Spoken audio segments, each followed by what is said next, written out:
খালি হাতে জ্যান্ত বাঘের খাঁচায় ঢোকা আর এই এক্স কমান্ডোর সাথে মরণ খেলায় নামা দুটোই সমান বোকামি। এক সাইকো টিভি প্রডিউসার প্ল্যান করেছিল বিশ্বের 10 জন ভয়ঙ্কর খুনিকে একটা নির্জন দ্বীপে ফেলে দিয়ে সে লাইভ টিভি শো বানিয়ে কোটি কোটি টাকা কামাবে। কিন্তু সে ভুলেও বুঝতে পারেনি যে যাকে সে সাধারণ কয়েদি ভেবে কিনে এনেছে সে আসলে প্রাক্তন ব্ল্যাক অপসের কিলিং মেশিন, যার কাছে দুনিয়ার ওই ভাগা ভাগা খুনিরা জাস্ট একটা চলন্ত টার্গেট। তো চলো আর দেরি না করে শুরু করা যাক আজকের ব্রুটাল সার্ভাইভাল মুভির এক্সপ্লেনেশন, দ্য কনডেমড, যেখানে নির্জন দ্বীপের ভেতর শুরু হবে এক কমান্ডো আর সাইকো খুনিদের রক্তক্ষয়ী মরণ খেলা।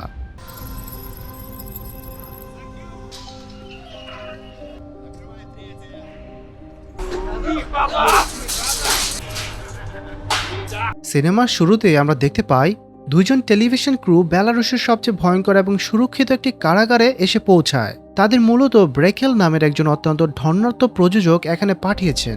উদ্দেশ্য হলো সবচেয়ে শক্তিশালী এবং দুর্দর্শ একজন লড়াকুকে খুঁজে বের করা, ব্রেকেলের নতুন প্রজেক্টের জন্য নিয়োগ করা।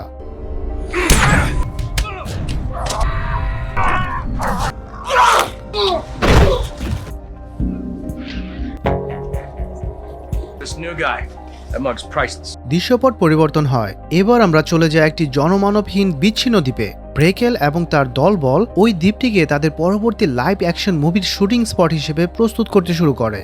ব্রেকেলের এই প্রজেক্টের মূল বিষয়বস্তু হলো সার্ভাইভাল বা বেঁচে থাকার এক ভয়ঙ্কর লড়াই, যেখানে অংশগ্রহণকারীরা একে অপরকে অত্যন্ত নির্মমভাবে হত্যা করবে এবং পুরো বিষয়টা তার ব্যক্তিগত ওয়েবসাইটে সরাসরি বা লাইভ সম্প্রচার করা হবে।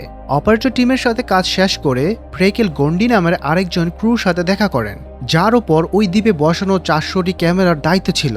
যেহেতু এই লড়াইটি হবে একদম বাস্তব, কোনো পূর্বনির্ধারিত স্ক্রিপ্ট ছাড়া এবং অংশগ্রহণকারীদের সম্পূর্ণ অগোচরে, তাই ব্রেকেল গন্ডিকে কড়া নির্দেশ দিয়ে বলেন যা কোনো মূল্যে সবগুলো সিসিটিভি ক্যামেরা নিখুঁতভাবে লুকিয়ে ফেলো, যাতে খেলা শুরু হওয়ার পর এর স্বাভাবিকতা বা ন্যাচারাল ভাব একটু নষ্ট না হয়। Do not touch. Thank you. You're the best. সমস্ত প্রস্তুতি শেষে ব্রেকেল ডোনা নামের একজন জনপ্রিয় টেলিভিশন সাংবাদিকের মুখোমুখি হন, যিনি ব্রেকেলের সরাসরি সাক্ষাৎকার নিতে এসেছিলেন। ব্রেকেলের ডোনার কাছে তার ভয়ঙ্কর পরিকল্পনার কথা তুলে ধরে বলেন এই অনুষ্ঠানটি ইন্টারনেটে সরাসরি সম্প্রচারিত হবে। এখানে 10 জন মৃত্যুদণ্ডপ্রাপ্ত কয়েদি একে অপরকে হত্যা করার জন্য লড়বে, আর দিন শেষে যে একজন মাত্র বেঁচে থাকবে তাকেই দেওয়া হবে মুক্তির স্বাদ। এই কথা শুনে ডোনা রীতিমতো চমকে ওঠেন। তিনি তীব্র প্রতিবাদ জানিয়ে বলেন এই ধরনের কাজ সম্পূর্ণ অনৈতিক এবং আইনের চোখে চরম অপরাধ। You're a multi-millionaire producing murder. কিন্তু ডোনার এই কথা ব্রেকেলকে তার সিদ্ধান্ত থেকে এক চুলও নড়াতে পারে না। এর কিছুক্ষণ পরই ব্রেকেলের কাছে একটা দুঃসংবাদ আসে।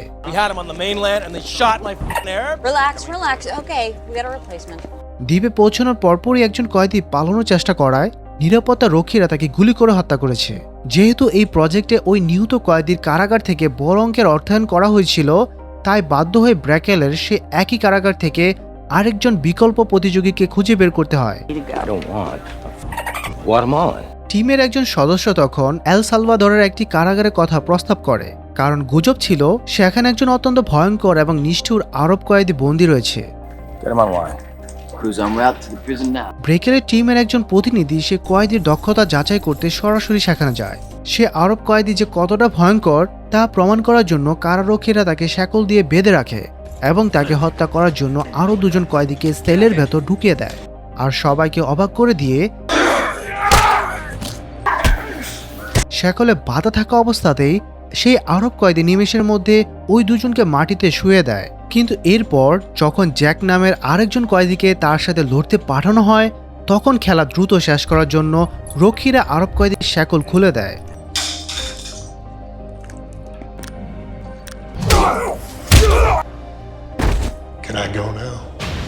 কিন্তু অবিশ্বাস্যভাবে জ্যাক মাত্র 2টি ঘুষি মেরেই সেই ভয়ঙ্কর আরব কয়েদিকে ধরাশায়ী করে ফেলে।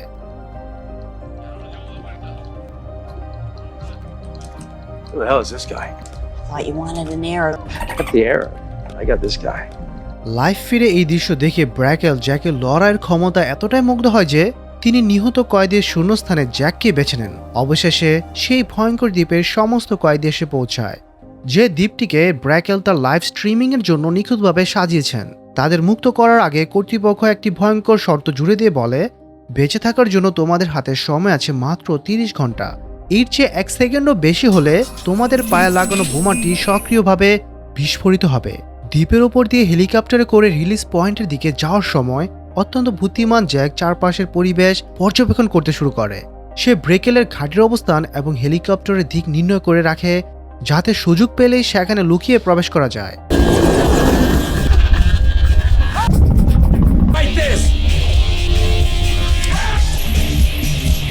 এরপর একে একে সমস্ত কয়েদিকে হেলিকপ্টার থেকে নিচে ফেলে দেওয়া হয়, সাথে দেওয়া হয় তাদের হাত পায়ের শেকল খোলার চাবিটি। কিন্তু যখন অত্যন্ত বদমেজাজি এক কয়েদিকে নিচে ফেলার সময় আসে তখন সে পাগলের মতো ধস্তাধস্তি শুরু করে।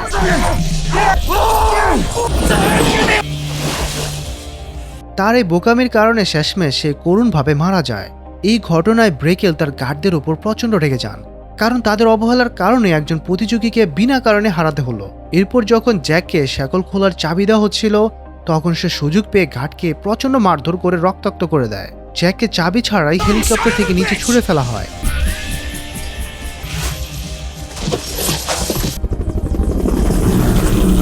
সব কয়েদিকে দ্বীপে নামানোর পর আমাদের পরিচয় হয় কোকড়া চুলওয়ালা এক কয়েদির সাথে, যাকে আমরা ক্রিবু বলে ডাকবো।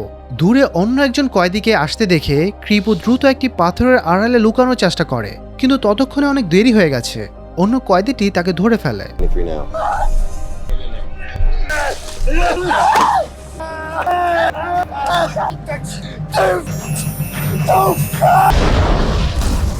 অন্যদিকে কন্ট্রোল রুমের ভেতরে বসে ব্রেকেল তার লাইভ স্ট্রিমিং এর সফলতা দেখে আনন্দে আত্মহারা।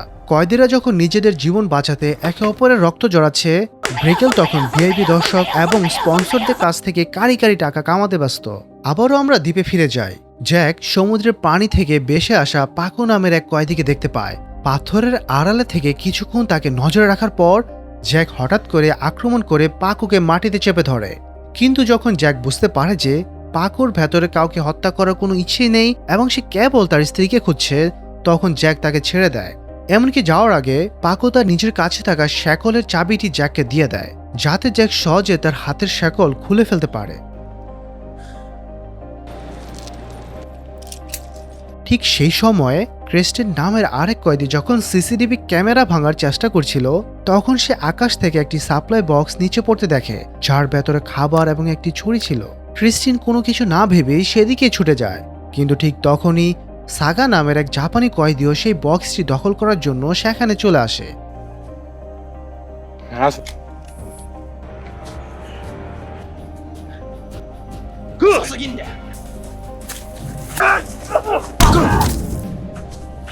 পরিস্থিতি ব্যাগতিক দেখে ক্রিস্টিন সেখান থেকে পালিয়ে যায়, কিন্তু পালানোর সময় সাগার পথ আটকে দাঁড়ায় স্টার্লি নামের আরেক ভয়ঙ্কর কয়েদি। তবে সরাসরি মারামারিতে না জড়িয়ে স্টার্লি সাগাকে প্রস্তাব দেয়, চলো আমরা দুজন মিলে একটা দল তৈরি করি। প্রথমে আমরা বাকি সবাইকে শেষ করব, তারপর এখান থেকে পালানোর রাস্তা বের করব।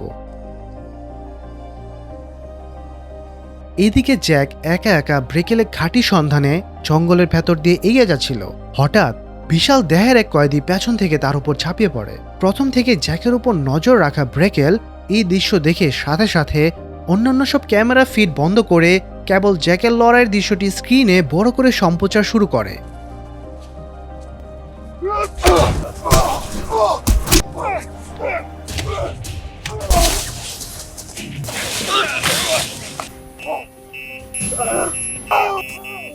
আর জ্যাকের সে দুর্দান্ত মারামারির দৃশ্য দেখে নিমিষের মধ্যে লাইভ স্ট্রিমিং এর দর্শক কয়েক হাজার থেকে বেড়ে একেবারে 1,20,00,000-এ গিয়ে পৌঁছায়। পৃথিবীর নানা প্রান্ত থেকে বিভিন্ন বয়সের মানুষ এই ভয়ঙ্কর খেলা দেখতে শুরু করে। কিন্তু ব্রেকেল খুনাক্ষরও জানতেন না যে দর্শকের এই বিশাল ভিড়ের মধ্যে ব্র্যান্ড উইলস্কিল নামের একজন FBI এজেন্টও রয়েছে। ব্র্যাড তড়িঘড়ি করে ব্রেকেল এবং তার দলের ব্যাপারে খোঁজ খবর নিতে শুরু করেন এবং কারাগার থেকে নিখোঁজ হওয়া কয়েদিদের তথ্য মেলাতে থাকেন। যে 10 জন কয়েদির তথ্য তিনি বের করেন তার মধ্যে একজনের নাম FBI এর কোনো ক্রিমিনাল রেকর্ডে ছিল না, আর সেই ব্যক্তি হলো আমাদের জ্যাক, যার আসল নাম জ্যাক রাইলি। অনুসন্ধান চালিয়ে FBI জানতে পারে যে জ্যাক মূলত আমেরিকার একজন প্রাক্তন সেনা সদস্য। শেষ রিপোর্ট অনুযায়ী তাকে নিখোঁজ ঘোষণা করা হয়েছিল। এমনকি জ্যাকের নিজের পরিবারও জানতে না যে সে বর্তমানে কোথায় আছে। সবকিছু জানার পর ব্র্যাড সাথে সাথে জ্যাকের স্ত্রী সারাকে ফোন করে তার স্বামীর বর্তমান অবস্থার কথা জানান। ব্র্যাড তাকে এও বলে যে জ্যাক বর্তমানে একটি ভয়ঙ্কর জীবন মৃত্যুর খেলায় আটকে আছে, যা ইন্টারনেটে একটি পেইড ওয়েবসাইটের মাধ্যমে সরাসরি সম্প্রচারিত হচ্ছে। এই কথা শুনে সারা চিন্তায় পাগলপ্রায় হয়ে যায় এবং দ্রুত তার এক বন্ধুর বাসায় গিয়ে কম্পিউটারে ব্র্যাডের বলা কথাগুলো সত্যতা যাচাই করেন।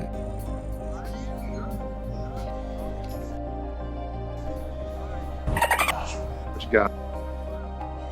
Try live streaming. কিছুক্ষণ পরে ব্র্যাড জ্যাকের ব্যাপারে আরও একটি চাঞ্চল্যকর তথ্য পান। জ্যাককে মূলত সরকার নিজে ইচ্ছাকৃতভাবে কারাগারে ঢুকিয়েছিল, যাতে সে একটি গোপন মিশনে গিয়ে সবচেয়ে ভয়ঙ্কর এক মাদক সম্রাটকে হত্যা করতে পারে। আর ঠিক এই কারণেই জ্যাকের আসল পরিচয়ে কোনো কারাগারে ডেটাবেসে ছিল না। কিন্তু দুর্ভাগ্যবশত মিশন শেষে কারাগার থেকে বের হওয়ার আগেই ব্রেকেলের লোকেরা তাকে ধরে এই অভিশপ্ত দ্বীপে নিয়ে আসে। গল্পের এই পর্যায়ে আমরা রোজা নামের একজন নারী প্রতিযোগীকে দেখতে পাই। সে আসলে পাকোর স্ত্রী। তাকেও জোর করে এই পাগল খেলায় নামানো হয়েছে। অবশেষে পাকো এবং রোজা একে অপরকে দেখতে পায় এবং আবেগঘন মুহূর্তে একে অপরকে জড়িয়ে ধরে। কিন্তু তাদের এই সুখের মুহূর্ত বেশিক্ষণ স্থায়ী হয় না। হঠাৎ করে স্টার্লি এবং সাগা তাদের উপর আক্রমণ করে বসে। পাকোকে মারধর করে একটি গাছের সাথে শক্ত করে বেঁধে রাখা হয়, আর রোজার কপালে জোটে এক মর্মান্তিক পরিণতি।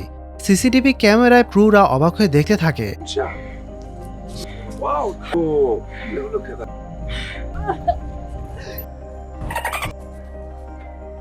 ঝোপের আড়ালে স্টার্লি তার হাতে রিমোট চেপে রোজার পায়ে থাকা বোমাটি বিস্ফোরণ ঘটায় এবং রোজা অত্যন্ত নিষ্ঠুরভাবে মারা যায়। সুযোগ বুঝে পাকো কোনো মতে নিজের বাঁধন খুলে জঙ্গলের ভেতর পালিয়ে যায়।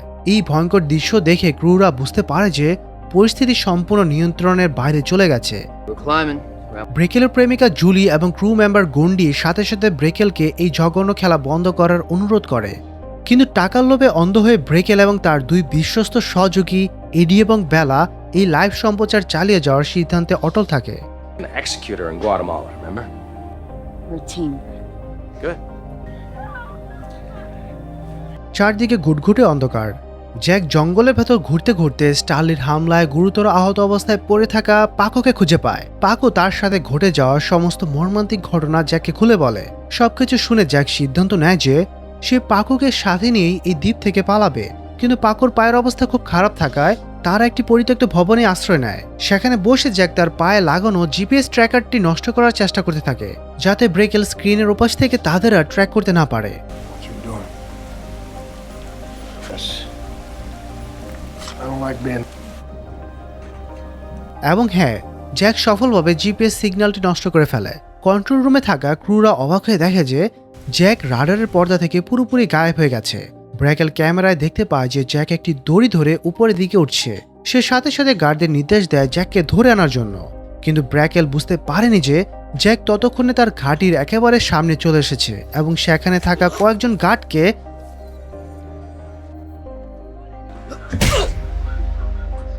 নিমিষের মধ্যে কপোকাত করে ফেলেছে। তবে ঘাঁটিতে ঢুকে পুলিশের কাছে সাহায্য চাওয়ার বদলে জ্যাক সবার প্রথমে তার স্ত্রী সারাকে ফোন করে। সে তার ব্যাংকের সমস্ত ডিটেলস সারাকে দিয়ে দেয়, যাতে সারা এবং তার সন্তানরা ওই টাকা নিয়ে নিরাপদে থাকতে পারে। জ্যাক তখন বুঝতে পারে যে গার্ডরা তার অবস্থান জেনে গেছে। তখন সে তাড়াহুড়ো করে দ্বীপের কোঅর্ডিনেট সারাকে মেসেজ করে পাঠিয়ে দেয়, যাতে সারা সেটা এফবিআইকে দিতে পারে। ব্রেকেল মেইন জেনারেটরের পাওয়ার বন্ধ করে দেওয়ার ঠিক 1 সেকেন্ড আগে জ্যাক সফলভাবে মেসেজটি পাঠাতে সক্ষম হয়।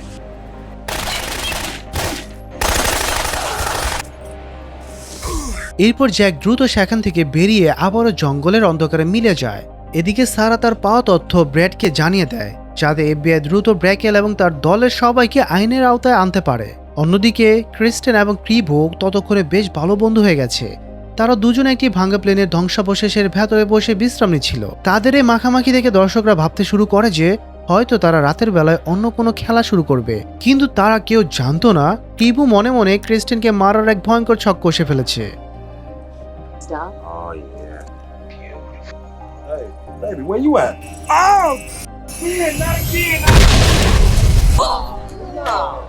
এদিকে গার্ডদের চোখ ফাঁকি দিয়ে জ্যাক পুনরায় সে পরিত্যক্ত ভবনের দিকে ফিরে যায়, যেখানে সে পাকোকে রেখে এসেছিল। কিন্তু সেখানে পৌঁছে জ্যাক যা দেখে তাতে তার রক্ত হিম হয়ে যায়। সে দেখে স্টার্লি এবং সাগা মিলে পাকোকে নির্মমভাবে নির্যাতন করছে। এক পর্যায়ে তারা অত্যন্ত নিষ্ঠুরভাবে পাকোকে জীবন্ত পুড়িয়ে মারে। জ্যাক চাইলেও কিছু করতে পারে না, কারণ সে তখনও একটি ভাঙা ব্রিজের অন্য পাশে আটকে পড়েছিল। পরদিন সকালে জ্যাক মনে মনে প্রতিজ্ঞা করে সে স্টার্লি এবং সাগাকে নিজ হাতে শেষ করবে, তার প্রথম টার্গেট হয় সাগা। সাগা তখন একটি সুড়ঙ্গের নিচে লোহার রড হাতে দাঁড়িয়েছিল। জ্যাক আচমকা তার উপর হামলা চালায় এবং জ্যাকের ভয়ঙ্কর সব ঘুষির আঘাতে সাগা রীতিমতো দিশেহারা হয়ে যায়।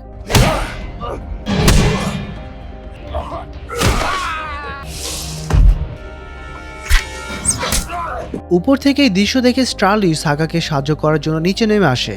তাদের আক্রমণ থেকে বাঁচতে গিয়ে জ্যাক দৌড়ে একটি পুরনো বিস্ফোরক রাখা গুদামে ঢুকে পড়ে, যেখানে আগে থেকে ক্রিবু লুকিয়েছিল। ক্রিবু জ্যাককে আক্রমণ করতে গিয়ে নিজে ফেঁসে যায় এবং স্টার্লির ছোড়া তীরের আঘাতে গুরুতর জখম হয়। এরপর সাগা গুদামের ভেতর একটি জ্বলন্ত মোলোটভ ককটেল ছুঁড়ে মারে।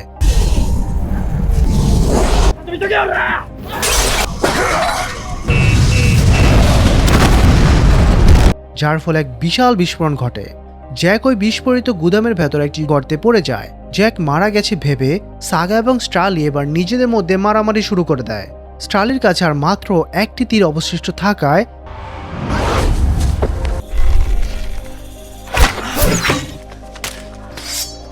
সাগা তাকে অন্য পাশ থেকে আক্রমণ করার সুযোগ খুঁজতে থাকে।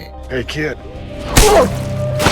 কিন্তু সবাইকে চমকে দিয়ে জ্যাক ওই ভয়ঙ্কর বিস্ফোরণ থেকেও জীবিত ফিরে আসে। সে সোজা গিয়ে সাগাকে এমন মারে যে সাগা একেবারে মাটিতে লুটিয়ে পড়ে। ঠিক তখনই স্টার্লি সেখানে উপস্থিত হয়, যা লড়াইটাকে কিছুটা অসম করে তোলে। কিন্তু জ্যাকের মতো একজন ভয়ঙ্কর যোদ্ধার সামনে তারা কেউ টিকতে পারে না।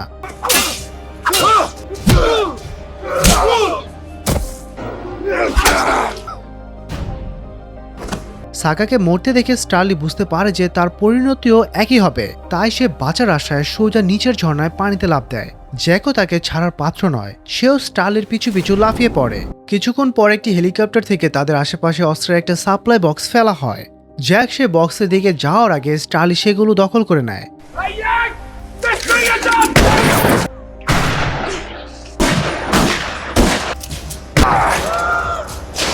স্টার্লি কেবল জ্যাককে কোণঠাসা করে না, বরং তার মাথায় যেন পাগলামি চেপে বসে। সে সেখানে উপস্থিত সমস্ত ক্যামেরাম্যানদেরও নির্মমভাবে গুলি করে হত্যা করে। এরপর স্টার্লি জঙ্গলে জ্যাককে খুঁজতে থাকে। হঠাৎ জ্যাক পেছন থেকে তার উপর ঝাঁপিয়ে পড়ে। শুরু হয় দুই ভয়ঙ্কর মানুষের মধ্যে এক চরম লড়াই, একে অপরকে শেষ করে দেওয়ার এক উন্মত্ত চেষ্টা। কিন্তু শেষ পর্যন্ত স্টার্লি তার হাতের বন্দুক দিয়ে জ্যাকের শরীরে বৃষ্টির মতো গুলি চালায় এবং জ্যাক মৃত্যুর কোলে ঢলে পড়ে। লাইভ স্ক্রিনে এই দৃশ্য দেখে সারা কান্নায় ভেঙে পড়েন, কারণ তার চোখের সামনেই সে বিধবা হয়ে গেল। জ্যাকের যেসব দর্শক প্রথম থেকে তাকে সমর্থন করছিল, তারাও জ্যাকের মৃত্যুতে গভীরভাবে শোকাহত হয়। এদিকে এফবিআই হেডকোয়ার্টারে ব্র্যাডের দল ব্রেকেলের দ্বীপের সঠিক অবস্থান খুঁজে বের করে ফেলে। স্পেশাল ফোর্সের একটি দল সাথে সাথে দ্বীপের দিকে রওনা হয় এবং তারা 1 ঘন্টার মধ্যে সেখানে পৌঁছে যাবে। কিন্তু ব্রেকেলের বিশ্বস্ত লোক এডির এই খবর আগেই পেয়ে যায় এবং সে অন্য সব ক্রুদের কথা চিন্তা না করে শুধু ব্রেকেলকে গিয়ে খবরটি জানায়। ব্রেকেল অত্যন্ত স্বার্থপরের মতো সিদ্ধান্ত নেয় যে সে সবাইকে এই দ্বীপে ফেলে রেখে শুধু এডিকে নিয়ে তার ব্যক্তিগত হেলিকপ্টারে করে পালিয়ে যাবে। এই কথা শুনতে পেয়ে গোল্ডি রেগে গিয়ে ব্রেকেলের কাছে কৈফিয়ত চায়। সে কেবল ভয়ই পায়নি, বরং এ অনুষ্ঠানে লাভ্যাংশ থেকে তার পাওনা টাকাটাও দাবি করে। কিন্তু ব্রেকেল কতটা নিষ্ঠুর আর লোভী তা আমরা সবাই জানি। সে এডিকে নির্দেশ দেয় যে মোটা গোল্ডিকে গুলি করে মেরে ফেলার জন্য। হেলিকপ্টারে ওঠার ঠিক আগে ব্রেকেল স্টার্লির সাথে দেখা করে তাকে বিজয়ী হিসেবে অভিনন্দন জানায় এবং তার পায়ে লাগানো বোমাটিও খুলে দেয়। কিন্তু যখন স্টার্লি তার প্রতিশ্রুতির টাকার কথা জিজ্ঞেস করে, তখন ব্রেকেল ভান করে যেন সে কিছুই জানে না এবং তার গার্ডদের নির্দেশ দেয় স্টার্লিকে বাড়ি পৌঁছে দেওয়ার জন্য। কিন্তু ব্রেকেল বুঝতে পারেনি যে এটা তার জীবনের সবচেয়ে বড় ভুল ছিল।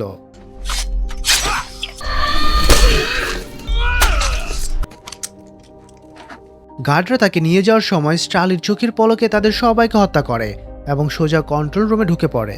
সেখানে থাকা সবাইকে সে জিম্মি করে ব্রেকেলের অবস্থান জানতে চায়, কিন্তু কেউই ব্রেকেলে খোঁজ দিতে না পারায় স্টার্লি ক্ষোভে ফেটে পড়ে এবং জুলি ছাড়া কন্ট্রোল রুমে থাকা বাকি সবাইকে ব্রাশ ফায়ার করে মেরে ফেলে। কিন্তু গল্পের সবচেয়ে বড় টুইস্ট এখনো বাকি। সবাইকে অবাক করে দিয়ে জ্যাক রাইলি আবারও ফিরে আসে। হ্যাঁ, সে এখনো বেঁচে আছে। ব্রেকেলকে খুঁজতে খুঁজতে জ্যাকও কন্ট্রোল রুমে এসে হাজির হয়। জ্যাককে জীবিত দেখে স্টার্লি রীতিমতো চমকে যায়, কারণ এই লোকটাকে মারা যেন এক প্রকার অসম্ভব। স্টার্লি জ্যাককে প্রস্তাব দেয়, চলো আমরা সব ভুলে এক হয়ে কাজ করি এবং ব্রেকেলকে শেষ করি। কিন্তু জ্যাকের কাছে এই প্রস্তাবের কোনো মূল্যই ছিল না। সে সিদ্ধান্ত নিয়েছিল যে সে স্টার্লিকে নিজের হাতে খুন করবে। অবশেষে তাদের মধ্যকার শেষ লড়াইয়ে জ্যাক স্টার্লিকে পরাজিত করে হত্যা করে। Good thing it's over.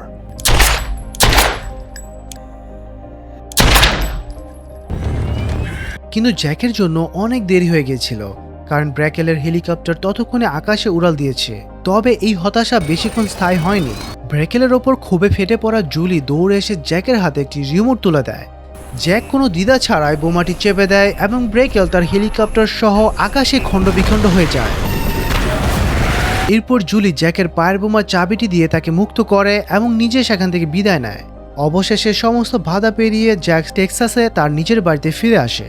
দীর্ঘ কয়েক বছর পর জ্যাক যখন দরজা দিয়ে ভেতরে ঢোকে, তখন স্যার এবং তার 2 সন্তান আনন্দে আত্মহারা হয়ে তাকে জড়িয়ে ধরে।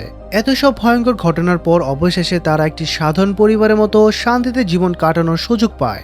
আর এইভাবেই শেষ হয় ভয়ঙ্কর, রুদ্ধশ্বাস এবং রোমাঞ্চে ভরপুর এই মুভিটি। আশা করি আমাদের আজকের এই গল্পটি তোমাদের একটু হলেও বিনোদন দিতে পেরেছে। যদি গল্পটি ভালো লেগে থাকে তবে লাইক দিয়ে আমাদের পাশেই থাকবে। দেখা হবে পরবর্তী কোনো নতুন মুভির গল্প নিয়ে। ততক্ষণের জন্য ভালো থাকবে, সুস্থ থাকবে। আল্লাহ হাফেজ।